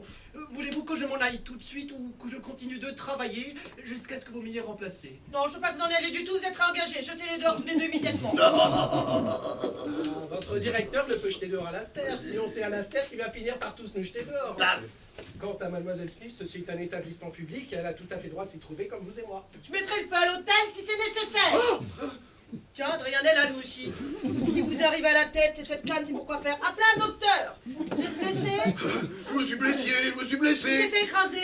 Oui, je me suis blessé. Cette femme m'a à moitié tué et elle me demande si je me suis blessé. J'ai dégringolé les escaliers jusqu'en bas. Je me suis foulé la cheville, je me suis démis le genou, je me suis cassé le petit os de la cheville, je me suis tordu la colonne vertébrale. J'ai dû verser des arts au cottage hospital où votre chauffeur m'a emmené. De là, j'ai dû aller dans une clinique et 12 guinées par semaine. Ensuite, j'ai dû consulter 3 chirurgiens de Harley Street. Et personne s'y connaissait en matière de genoux déboîtés. Ils voulaient tous me l'ouvrir le genou pour voir ce qu'il en était. Alors, j'ai dû leur montrer un rebouteux. Et il m'a pris même 50 guinées. Hein. Alors, oui, je me suis blessé. Oui. Vous n'avez pas descendu les escaliers convenablement. Étiez-vous ivre? J'étais ivre. Il déclare que ces dommages lui ont été infligés par vous lors de votre dernière rencontre, madame. Par moi? Suis-je un docker? Suis-je un boxeur professionnel? Les deux. Niez-vous l'avoir agressé? Bien sûr que je le nie. J'ai jamais rien entendu de aussi monstrueux. Ce qui s'est passé, c'est qu'il a grossièrement insulté la mémoire de mon père. Au moment où j'attendais lui la plus grande tendresse. Enfin, je me souviens que j'étais affalée en travers de la table, tremblante, mourante. Nos docteurs vous pourra vous dire dans quel état j'étais. Mais peu importe l'état dans lequel vous étiez, dans quel état votre chauffeur m'a-t-il trouvé, moi? Vous ne vous rappelez ni l'un ni l'autre comment s'est terminée cette affaire. Ah, j'ai le témoignage d'un médecin. Moi aussi. Eh bien, tant pis, nous verrons. Je ne veux pas me laisser distraire de ma cause. De votre cause, qu'entendez-vous par là? Il va engager les poursuites contre vous. Très bien. Vous connaissez mon principe invariable. Vous engagez d'abord des poursuites contre lui. Et on verra quel est le porte-monnaie qui tiendra le plus longtemps. Je ne veux pas que l'on me fasse chanter. Vous estimez sans doute que l'argent de votre père vous place au-dessus de la loi? Toko, ma fille. Toko. Toko, qu'est-ce que c'est que ça, Toko? Oh, elle le sait très bien. Toko est un remède infaillible pour calmer les nerfs. Un bon direct, paf, un plexus solaire et une bonne journée au lit. C'est ça, Toko. Vous témoignerez pour moi, maître Sagamore, que j'ai tout à redouter de la violence brutale de mon mari. Il me bat, mon innocence est impuissante. Faites ce que vous voudrez maintenant. Vous voyez, tout à fait hors d'état de nuire. Hein? Allez, à présent, messieurs. Maintenant, vous savez ce que j'ai pu ressentir, hein? Ça vous apprendra. C'est ça, menacez-moi. Faites-moi chanter, vous pouvez faire tout ça impunément maintenant. Il ne s'agit pas de vous faire chanter, Madame Fitzfassenden. Je veux juste régler cette affaire de dommages subis par Monsieur Blenderbland avant d'aborder la question matrimoniale. Il n'est dû aucun dommage à Monsieur Blenderbland. Oh! Peu importe ce qu'il a eu, il le méritait. Soyez raisonnable, Madame Fitzfassenden. Comment va-t-on traiter de l'indemnité due à Monsieur Blenderbland sans parler des dommages qu'il a subis? Ah ben il n'est dû aucune indemnité à Monsieur Blenderbland. Oh! Il va engager des poursuites contre vous. Bah engagez-en contre lui d'abord. Oh! Pour quel motif? N'importe quel motif, m'ennuyez pas avec ça. De demander 20 000 livres et puis c'est 10 livres. Mais je ne peux vous conseiller ni à l'un ni à l'autre d'aller en justice. Mais sérieusement, Madame Fitzfassenden, Monsieur Blenderbland a bien droit à quelque indemnité. Vous pouvez vous permettre ça? Ah non, je peux rien me permettre du tout. Il n'y a pas un mendiant, un maître chanteur, un organisme de charité, une institution, une église, quelle que soit sur la serre, qui essaye du matin au soir à me saigner à blanc. Pour vous, mes instructions permanentes sont d'assurer ma défense dans tout procès, avec une demande 10 fois supérieure. C'est ma façon d'écrire à travers le ciel, c'est mon argent, bas les pattes. Monsieur Blenderbland, vous devez retirer votre menace de procès. Je ne le ferai pas! Vous le ferez. Non! Et non! Madame Fitzfassenden, laissez-moi lancer en sa faveur un appel à la miséricorde. Oh, finissons-en avec ça, donnez-lui un billet de 10 livres. Un billet de 10 livres. 2500 livres! 2500. 10, 10. 2500 Il livres! veut 2500. 10, 10. 2500 livres. 2500. 10. 2500, pas une mois! Adrian, mon petit, je vous ai sous-estimé. J'ai jeté dans l'escalier un gentleman mal déniaisé, et c'est un mufle superbement accompli que mon chauffeur a ramassé sur le paillasson. 100 000 livres pour ça, vous entendez ça? Oh, gardez votre calme. Oui, gardez votre calme vous-même. Vous a-t-elle estropié à vie? Vous a-t-elle fait pousser une grosse boisse sur la tête? Vous a-t-elle même traité de mufle? Non, mais elle le peut à tout moment. Mon petit Sagamore, mon trésor. Vais-je lui donner 5 000 livres dans la condition qu'il l'échange en 1 million? J'en ferai ce que je voudrais, hein. Je veux les recevoir sans condition.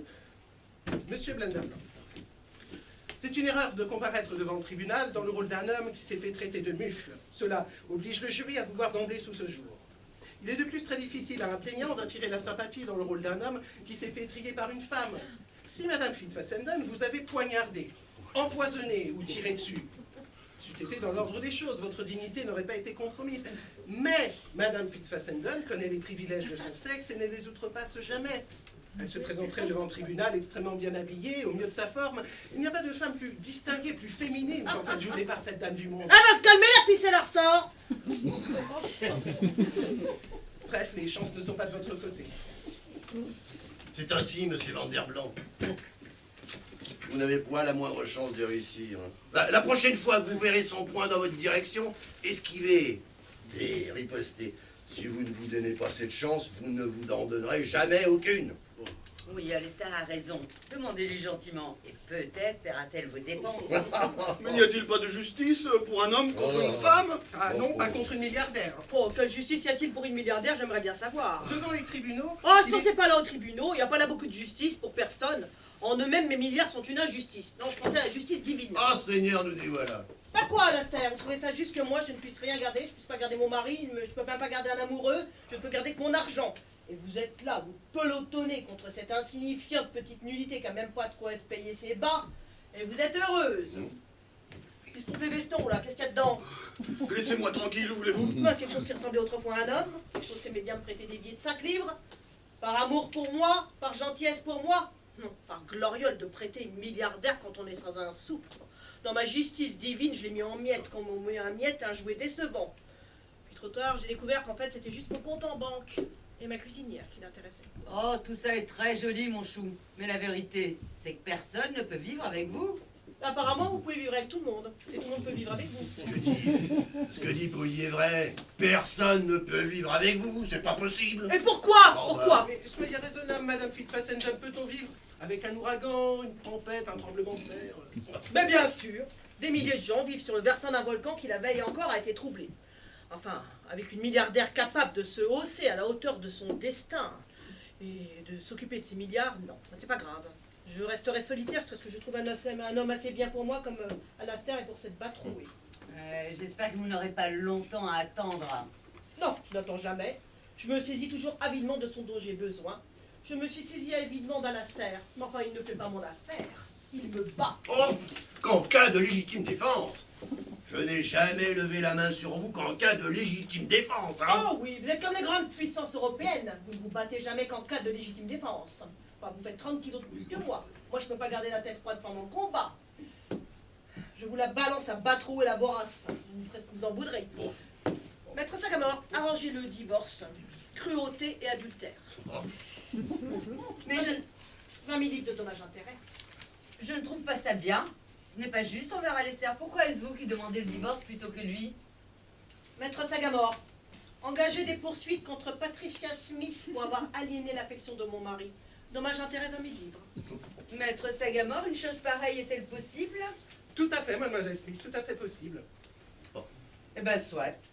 Mon cher vieux père avait pour habitude de dire que devant les tribunaux, il n'y a qu'une seule manière de battre les gens qui ont de l'argent à discrétion. Eh bien, c'est de n'avoir pas d'argent du tout. Et vous ne pouvez pas soutirer de moi 20 000 livres. Prenez ça pour de la vanité, si vous voulez. Mais j'aimerais assez que le monde sache qu'à ma manière, à moi, toute modeste, j'ai pu prendre à la femme la plus riche, l'homme, le meilleur et le plus aimable d'Angleterre. Maudit soit votre vieux père.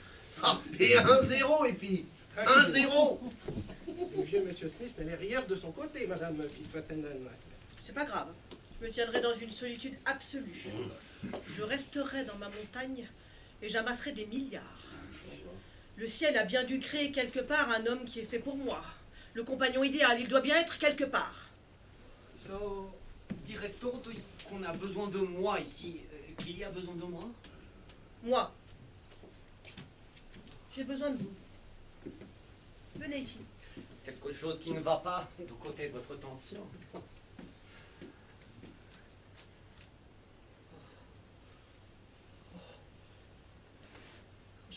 Je n'ai jamais tâté un pot pareil. C'est comme un marteau de forge pour un entier. Est-ce que je suis responsable de mon pouls? Non, c'est la volonté d'Allah. Nos poux participent tous de la volonté d'Allah. Ouais, voyons, tout lui, on croit pas en Allah dans ce pays, hein. Oh, ça ne nous déconcerte pas là pour le moins du monde, mon ami. Mais attendez, le pot, il bat encore. Il est lent, il est fort. Vous êtes une femme redoutable, mais j'aime votre pot. Je n'ai jamais encore rien tâté d'eau pareil. Imaginez-vous ça, il aime son coup. Je suis médecin. Les femmes telles que vous les imaginez ne sont pour moi que des paquets de malaise. Mais la vie, le pouls, c'est comme le battement du cœur d'Allah, hors duquel il n'y a ni majesté, ni puissance. Mon pouls ne changera jamais. Voici l'amour dont je suis affamée. Maître Sagamore, arrangez le divorce, débarrassez-vous d'Alastair. Oui. Ce n'est pas possible, madame. Nous sommes liés par nos vœux. Mais n'ai-je pas subi avec succès l'épreuve de votre mère?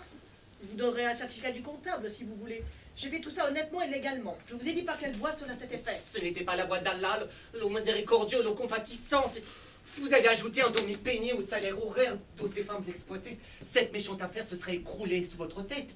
Alors vous l'avez vendu à ce superflu qui a mis jusqu'au dernier penny de ses économies, mais ces femmes continuent de travailler pour lui comme des esclaves, à une piastre de l'heure. Non, bah, je ne peux pas changer les cours du marché du travail. Enfin, là, lui-même ne peut pas faire ça. Je suis entrée ici comme fille de cuisine. J'en suis maintenant la propriétaire. S'il n'est pas question de 2 pence et demie de l'heure. Oui, bah, l'hôtel a l'air bien sur les photos, et le salaire que vous versez constituerait une fortune pour un travailleur des bords du Nil. Mais qu'est-il arrivé aux vieux gens pour qui cet endroit était devenu comme un second foyer? Le vieil homme frappé de paralysie, la vieille femme devenue folle, toutes ces créatures chassées vers l'hospice, N'était-ce pas la proie de la pauvreté des pauvres? Et moi, le serviteur d'Allah, vais-je au vivre d'hôtel gamme? Moi, celui qui guérit, le secourable, le gardien de la vie, le conseiller de la santé, vais-je mounir à l'espatos de la misère? Ah, je dois prendre le monde comme je le trouve. La colère d'Allah s'abattra sur tous ceux qui n'ont pas laissé le monde meilleur qu'ils l'ont trouvé. Je pense qu'Allah aime les gens qui gagnent de l'argent. Tous les témoignages vont dans ce sens, assurément. Je ne vois pas ça comme ça. Je vois que les richesses sont une malédiction, que la pauvreté est une malédiction qui naît de justice, de droiture et de bonheur qu'au service d'Allah. Toute cette conversation est futile. Cette dame a rempli toutes les conditions requises par ma mère, mais moi je n'ai rempli aucune condition requise par son père. Mais les 6 mois ne sont pas écoulés. Je vous dirai comment faire cet argent. Impossible, il n'en reste rien. Ah, comment ça, vous pouvez pas tout dépenser? Vous vivez comme une souris. Pas un penny, pas une piastre. Allah, Oh là, quel ennui. Mais qu'est-ce que vous avez fait avec cet argent? Allah n'est jamais dans l'ennui. L'autre après-midi, lorsque vous m'avez quitté pour aller gagner votre vie, j'ai invoqué le miséricordieux pour qu'il maudisse si vous n'étiez pas l'un de ces traits d'humour infini. Et puis après, je me suis assis, j'ai ouvert un journal. Là, j'ai vu un entrefilet intitulé Testament et legs. J'ai lu un nom, c'était celui du professeur qui avait complètement transformé ma vie en faisant de moi un autre être, en m'ouvrant au monde de la science. J'ai été son assistant durant 4 ans. Savez-vous que pour ses expériences, il avait pour habitude de fabriquer lui-même ses propres appareils. Un jour, il a même créé une sorte de filament métallique capable de résister à toutes les températures. Maître Sagamore, si on ne s'est pas acheté, achetez le brevet pour moi. Ah, il ne prenait jamais de brevet. Et pour lui, le savoir ne devait appartenir à personne. Mais des gens fortunés ont tiré des millions de son invention. Quant à lui, il n'a laissé que 400 livres à sa veuve. Une excellente femme qui était devenue pour moi comme une seconde mère. Pour elle, à peine 1 shilling par jour, pas même une piastre de l'heure. Voilà ce qui arrive quand on épouse un rêveur incompétent. Vous n'allez pas vous mettre à mendier pour la veuve, hein? Ah non, si je prenais toutes les veuves sans ressources à ma charge, je serais moi-même une mendiante. Ne craignez rien. Le miséricordieux, le compatissant, entendu les prières de la veuve. Et écoutez-moi. Un jour, j'ai guéri le Premier ministre lorsqu'il était malade. Je suis donc allé le revoir pour lui dire que, selon la volonté d'Allah, la veuve du professeur méritait d'obtenir une pension de l'État. Eh bien, elle a obtenu 300 livres par an. Et puis après, je suis allé voir le grand trousse de la métallurgie qui avait exploité la découverte du professeur. Je leur ai dit que la pauvreté de la veuve était un scandale à la face d'Allah. Ils étaient riches et généreux, alors ils ont lancé pour elle une émission spéciale de part de fondateur valant 500 livres par an. C'était un bon placement, mais tout ça a pris du temps. Entre les dépenses de la veuve, les obsèques, la trésorerie britannique qui réclamait ses droits d'autosuccession, tout a provoqué dans ces dépenses un trou d'à peu près 150 livres. Alors je lui ai fourni cet argent. Ça a réjoui mon cœur comme jamais l'argent ne m'avait réjoui auparavant. Mais au lieu de venir auprès de vous avec 150 000 livres, j'ai du retard pour ce qui est de payer à votre hôtel mon pain quotidien. Et j'ai peur que votre directeur vienne me voir pour me dire que ça ne peut pas continuer et qu'il faut régler la note. Ah, eh bien, vous n'avez pas fait grand-chose pour vous, mais vous avez fait sacrément bien pour la veuve, hein. Et puis vous allez échapper à Epiphania. Elle ne vous épousera pas les poches vides. Non, bah non. On peut dire qu'en aidant la veuve, il a investi rétrospectivement dans la découverte. Ça a bien dû rapporter 10 fois 50 000 livres. N'est-ce pas, maître Sagamore? Sans nul doute, il a mis hors jeu le Premier ministre, il a mis hors jeu le premier trust de la métallurgie, et il a réglé à la perfection les affaires de la veuve. Mais pas mes affaires à moi, je dois toujours mes repas. Oh, si vous en venez par là, moi aussi je dois mes repas. Mes fournisseurs ont dit que j'avais rien donné depuis 2 ans. Mais qu'est-ce que ça veut dire? Oh, qui vont vendre mes meubles. Je crains que vous ne puissiez vendre les miens, je n'en ai quasiment pas. Si vous avez une canne, elle la vendra. Cette femme est la plus mesquine d'Angleterre. C'est aussi pourquoi je suis la plus riche. Maître Sagamore, ma décision est prise, je veux épouser ce docteur. Oh, prenez garde, docteur. En voulant vous épouser, elle est infidèle à son mari. Elle a même flirté avec moi. Elle m'a fait croire que j'allais être le successeur d'Alastair. Et regardez dans quel état elle m'a mis. Elle vous en fera tout autant lorsqu'elle s'en tissera du prochain. Si vous l'épousez, vous le regretterez jusqu'au dernier jour de votre vie. Pas descendre d'un tiers montant. Qu'avez-vous à répondre à ça? Il faut apprendre à tenter votre chance dans ce monde. Ce galant déçu n'a jamais été marié. Moi si. Et je vous vous le dis que dans tout mariage, même les plus réussis, pas une journée se passe sans 1000 instants d'infidélité. Vous croyez qu'avoir qu'un seul mari, vous en avez une dizaine. Et puis vous êtes là, au petit déjeuner avec un homme que vous détestez et vous méprisez, et auquel vous êtes lié pour la vie. Puis il suffit que cet imbécile vous dise quelque chose d'aimable, il devient alors l'homme que vous aimez, que vous admirez. Et entre ces extrêmes, il y a 1000 graduations, avec à chaque fois un homme et une femme différents. Pour les hommes, les femmes sont toutes les épouses à la fois. L'épine dans le pied, la chamailleuse, l'empoisonneuse, la ronchonneuse. Et puis il suffit qu'elle lui dise un mensonge affectueux, elle devient alors, au mieux, son plus grand trésor. Au pire, son enfant terrible mais bien aimé. Que savent les gens non mariés de ces hommes? Il y a tous les hommes et toutes les femmes à la fois. Puis que savent les célibataires de cette vie d'aventure, infiniment changeante, dangereuse, déchirante, qu'on appelle le mariage. Abordez-le comme vous aborderiez une opération difficile. N'en avez-vous pas pratiqué des centaines? Assurément. Il n'y a ni esprit ni sagesse comparable à ceux d'une femme prenant en piège le compagnon qu'Allah lui a choisi. Pourtant, je suis très bien comme je suis. Pourquoi changer?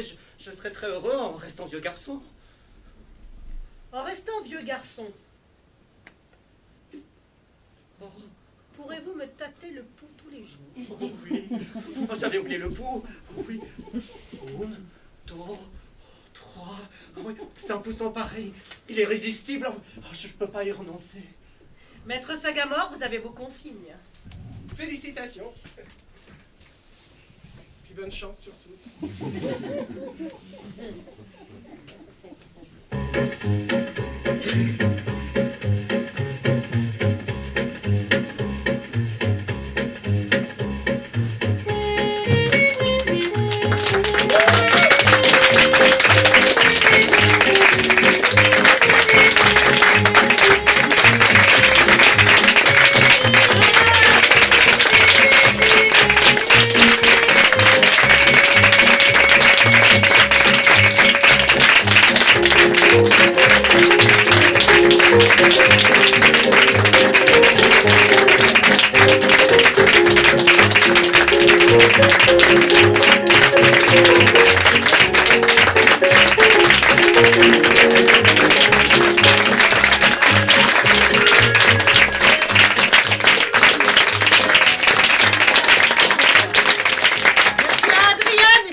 Dernière représentation donc au Théâtre du Gouvernail. On va en faire encore une, mais juste pour les Kremlinois vendredi prochain. Et après, on démarre la nouvelle pièce. Donc nous allons sortir tous nos décors. Vous allez nous voir arriver dehors avec nos chaises et nos costumes. A tout de suite.